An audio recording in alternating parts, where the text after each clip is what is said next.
Innal hamdalillah nahmaduhu wa nasta'inuhu wa nastaghfiruh wa na'udzu billahi min shururi anfusina wa sayyiati a'malina. Man yahdihillahu fala mudilla lahu wa man yudlil fala hadiya lahu. Asyhadu an la ilaha illallah wahdahu la syarika lahu wa asyhadu anna Muhammadan 'abduhu wa rasuluh. Arsalahu bil haqqi basyiran baina yaday as-sa'ah. Man yuti'i Allah ta'ala wa rasulahu faqad rashada wa man ya'sihima fa innahu la yadhurru illa nafsahu wa la yadhurru Allah ta'ala syai'a. Allahumma salli wa sallim wa barik ala Muhammad wa ala ali Muhammad. Amma ba'd, fa ya ibadallah ittaqullaha haqqa tuqatih wa la tamutunna illa wa antum muslimun.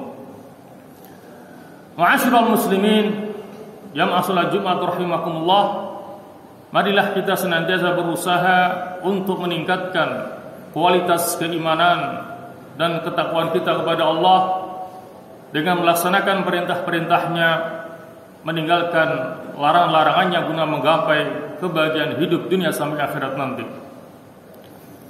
Ma'asyiral muslimin rahimakumullah, di bulan-bulan haji seperti saat sekarang ini, kita banyak diingatkan kembali dengan kisah perjalanan hidup dan perjuangan Nabi Ibrahim dengan keluarganya.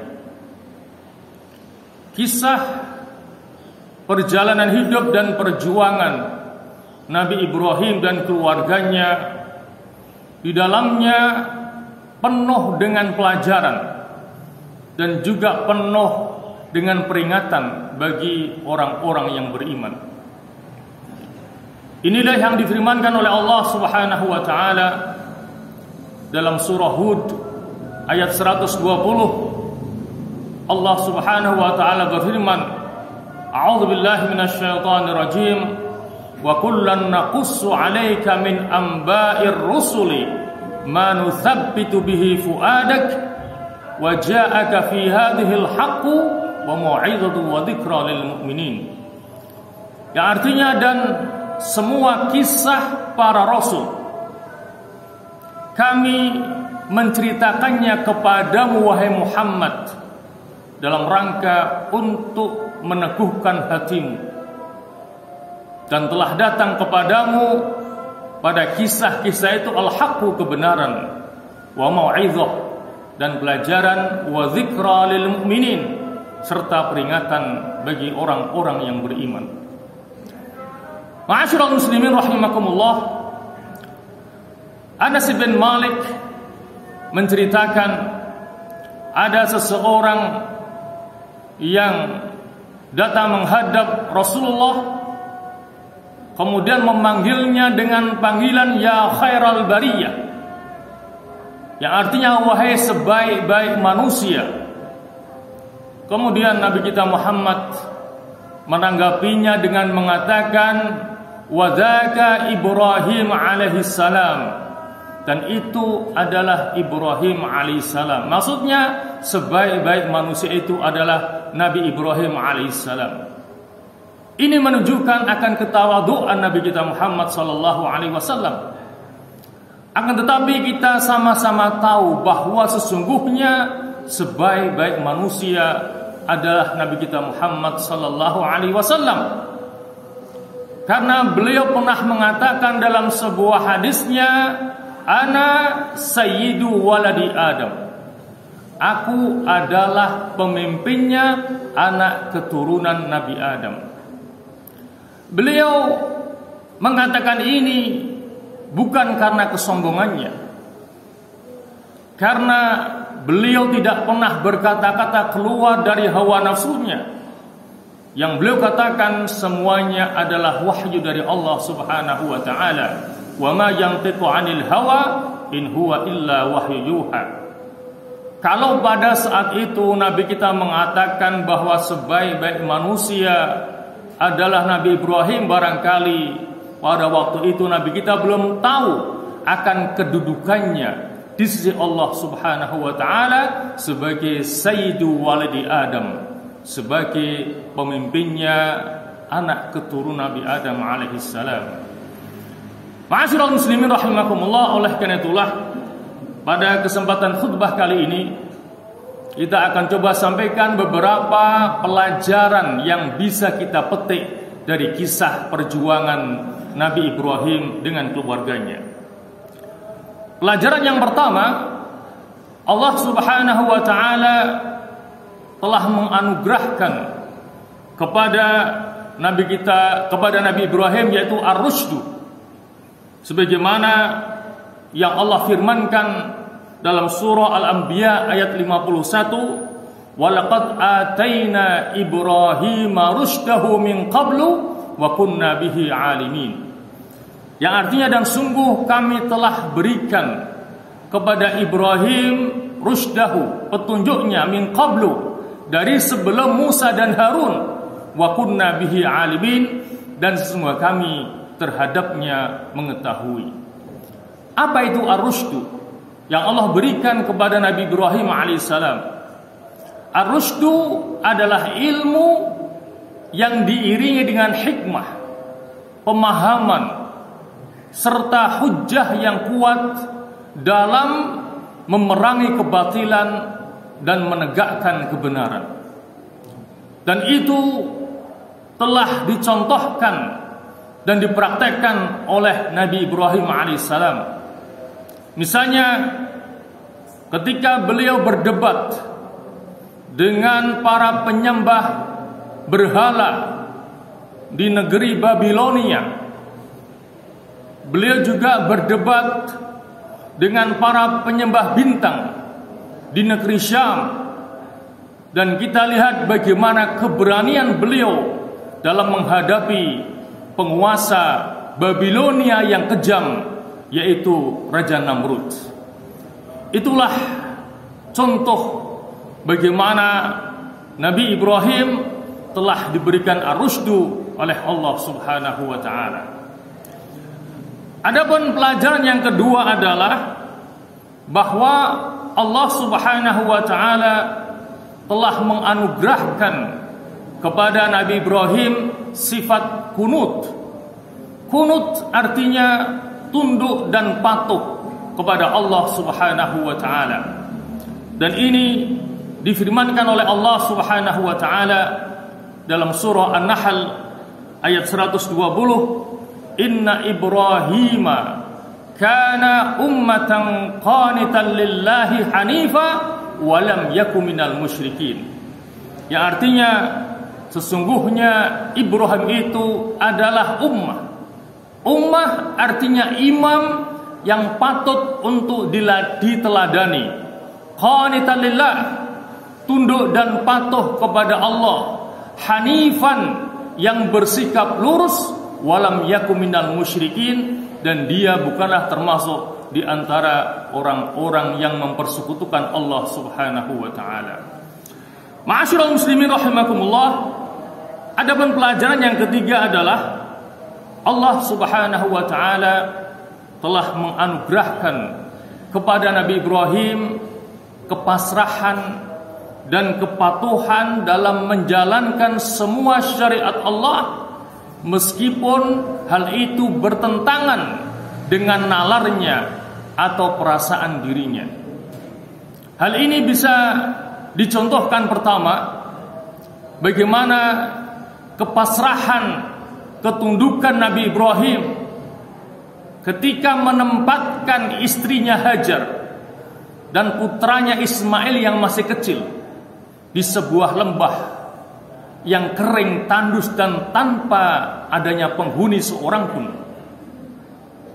Kemudian contoh yang lainnya, bagaimana kepatuhan dan ketundukan Nabi Ibrahim ketika menjalankan perintah Allah, yaitu perintah untuk menyembelih putranya sendiri, yaitu Nabi Ismail yang sudah beranjak dewasa.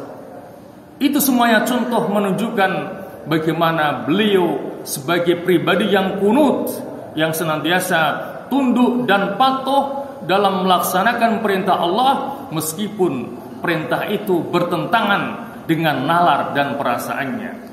Ma'asyiral muslimin rahimakumullah, Adapun pelajaran yang keempat adalah bahwa Allah Subhanahu wa taala telah menganugerahkan kepadanya totalitas pengorbanan dalam berhijrah di jalan Allah dan juga dalam berdakwah kepada Allah Subhanahu wa taala. Nabiullah Ibrahim alaihissalam telah melakukan hijrah di jalan Allah sendirian, menempuh jalan yang sangat panjang sekali. Bagaimana tidak? Diawali beliau berhijrah dari Irak ke negeri Syam, yaitu Palestina dan sekitarnya. Dari Syam kemudian beliau hijrah ke negeri Mesir, dan dari Mesir kembali hijrah ke negeri Syam. Kemudian dari negeri Syam beliau hijrah ke Hijaz, yaitu Mekah dan sekitarnya. Kemudian kembali ke Syam dan kemudian kembali ke Hijaz. Perjalanan panjang hijrah telah dilakukan oleh Nabiullah Ibrahim alaihissalam dengan penuh pengorbanan. Makanya itulah yang digambarkan oleh Allah Subhanahu wa taala dalam surah Al-Ankabut ayat 26, di mana Allah berfirman, wa qala inni muhajirun ila rabbi innahu huwal azizul hakim. Wa qala, dan berkata Nabi Ibrahim, inni muhajirun ila rabbi, sesungguhnya aku berhijrah kepada Tuhanku, innahu huwal azizul hakim, sesungguhnya Dia Allah yang maha perkasa lagi maha bijaksana. Ma'asyiral muslimin rahimakumullah.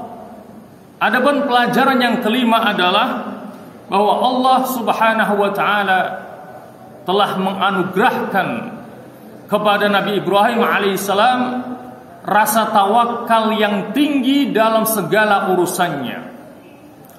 Dalam hal ini Allah Subhanahu wa taala berfirman dalam surah Ali Imran ayat 173, hasbunallahu wa ni'mal wakil, yang artinya cukuplah Allah sebagai penolong kami dan Dialah sebaik-baik pelindung. Kata Abdullah bin Abbas, inilah di antara doa yang dipanjatkan oleh Nabi Ibrahim alaihissalam, hasbunallah wa ni'mal wakil, sehingga dengan rasa tawakalnya yang tinggi kepada Allah, maka Allah memberikan berbagai macam kemudahan-kemudahan kepada Ibrahim dalam mengatasi semua urusan dan permasalahan yang dihadapinya. Ma'asyiral muslimin rahimakumullah. Kemudian pelajaran yang keenam adalah bahwa Allah Subhanahu wa taala telah menganugerahkan kepada Nabi Ibrahim keyakinan yang tinggi ketika dia harus menempatkan istrinya Hajar dan putranya Ismail di sebuah lembah yang kering, yang tandus, tanpa berpenghuni. Dia yakin bahwa Allah pasti akan menolong keduanya. Allah tidak akan menyia-nyiakan keduanya. Ma'asyiral muslimin rahimakumullah, ketika Nabi Ibrahim menempatkan Hajar dan Ismail di padang yang tandus itu, Nabi Ibrahim hanya membekali keduanya dengan sekantong kurma dan sedikit air minum.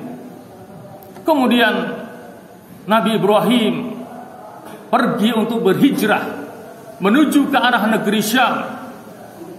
Kemudian Hajar bertanya kepada Ibrahim, "Ya Ibrahim, aina tadhhab?"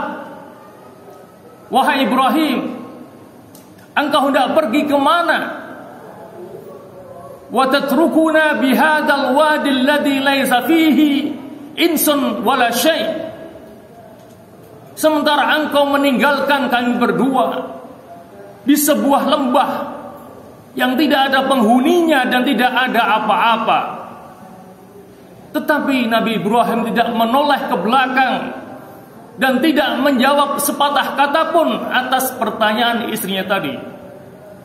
Kemudian Hajar kembali bertanya, dan kembali Ibrahim tidak menjawabnya sampai 3 kali. Sehingga akhirnya Hajar bertanya kepada Ibrahim, "Wahai Ibrahim, apakah ini perintah Allah yang Allah perintahkan kepadamu agar engkau meninggalkan kami berdua di tempat ini?" Nabi Ibrahim hanya bisa menundukkan kepala dan mengatakan, "Ya, ini adalah perintah Allah Subhanahu wa ta'ala." Kemudian Hajar mengatakan, "Idzan la yudayyi'una." Kalau begitu Allah pasti tidak akan menyia-nyiakan kami berdua. Allah pasti akan menjaga kami berdua. Ketika Nabi Ibrahim sudah sampai ke Al-Thaniyah, sebuah bukit yang kecil, Nabi Ibrahim menghadapkan wajahnya ke kiblat. Dengan menengadahkan kedua tangannya, dia berdoa kepada Allah Subhanahu wa ta'ala, di mana doa beliau diabadikan oleh Allah Subhanahu wa ta'ala dalam surah Ibrahim ayat 37. "Rabbana inni askantu min dzurriyyati biwadin ghairi zar'in 'inda baitikal muharrami rabbana liyuqimus salata faj'al af'idatan minan nasi tahwi ilaihim warzuqhum minats thamarati la'allahum yashkurun." Yang artinya, wahai Tuhan kami, sesungguhnya kami menempatkan sebagian dari keturunanku di sebuah lembah yang tidak ada tanamannya sama sekali, di sisi rumahmu yang dihormati. Wahai Tuhanku, hendaknya mereka mendirikan salat, dan jadikanlah hati sebagian manusia condong kepada mereka, dan berikanlah rezeki kepada mereka dari berbagai macam buah-buahan, la'allahum yashkurun, agar mereka bersyukur kepadamu. Ma'asyiral muslimin rahimakumullah, adapun pelajaran yang ketujuh yang terakhir dari kisah Nabi Ibrahim adalah bahwa Allah Subhanahu wa ta'ala telah menganugerahkan kepada Nabi Ibrahim iman dan tauhid yang sangat kuat sekali, dan beliau berlepas diri dari segala bentuk kesyirikan dan orang-orang yang menyekutukan Allah Subhanahu wa ta'ala. Dan ini ditegaskan oleh Allah Subhanahu wa ta'ala dalam surah Az-Zukhruf ayat 26 sampai 27, di mana Allah mengabadikan perkataan daripada Nabi Ibrahim, "Wa idz qala Ibrahimu li abihi wa qaumihi innani bara'um mimma ta'budun illa alladhi fatarani fa innahu sayahdin." Dan ingatlah ketika Ibrahim berkata kepada ayahnya dan juga kepada kaumnya, "Innani bara'um mimma ta'budun." Sesungguhnya aku berlepas diri dari apa yang kalian sembah. Illalladzi fatarani, kecuali aku menyembah kepada Tuhan yang telah menciptakan aku. Fa innahu sayahdin, maka sesungguhnya Dia akan memberikan petunjuknya kepadaku. Ma'asyiral muslimin rahimakumullah, itulah kurang lebih 7 pelajaran yang bisa kita petik dari kisah perjalanan hidup dan perjuangan Nabi Ibrahim dengan keluarganya. Akhirnya kita mohon kepada Allah, semoga Allah memberikan kita kemampuan dan kekuatan untuk mampu mengambil hikmahnya dan meneladani perjalanan hidup serta perjuangan Nabi Ibrahim dengan keluarganya. Amin amin ya mujibas sa'ilin. Aqulu qali hadza wa astaghfirullahal azim li wa lakum wa lisairil muslimin wal muslimat wal mu'minin wal mu'minat fastaghfiruh innahu huwal ghafurur rahim.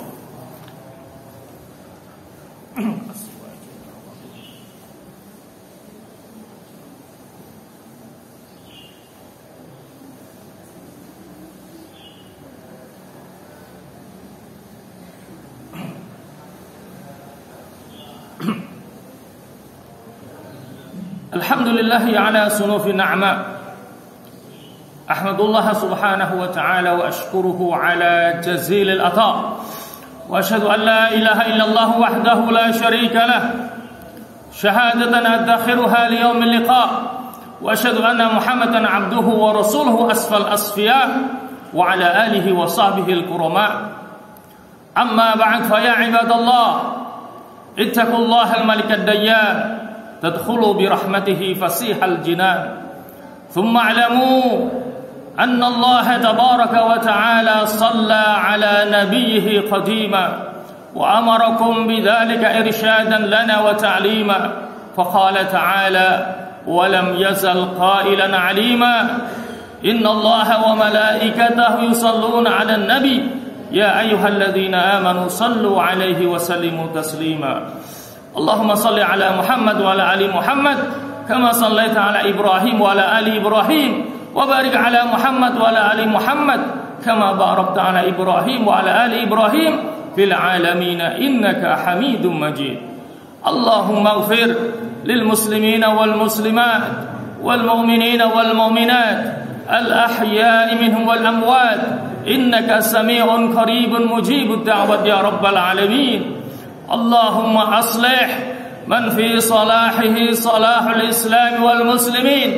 وأهلك من في هلاكه صلاح الإسلام والمسلمين اللهم اجعل بلدتنا هذه وسائر بلاد المسلمين بلدة آمنة مطمئنة محمية رخية عز الإسلام والمسلمون فيها وعلت كلمتك فيها برحمتك يا أرحم الراحمين اللهم انصر الإسلام والمسلمين وأعز الإسلام والمسلمين وأعلي كلمتك إلى يوم الدين ربنا آتنا في الدنيا حسنة وفي الآخرة حسنة وقنا عذاب النار وادخلنا الجنة مع الأبرار يا عزيز يا غفار يا رب العالمين اللهم هذا الدعاء ومنك الإجابة يا سميع الدعاء يا ذا المن والعطاء وصلى الله على محمد وآله وصحبه وسلم والحمد لله رب العالمين وأقم الصلاة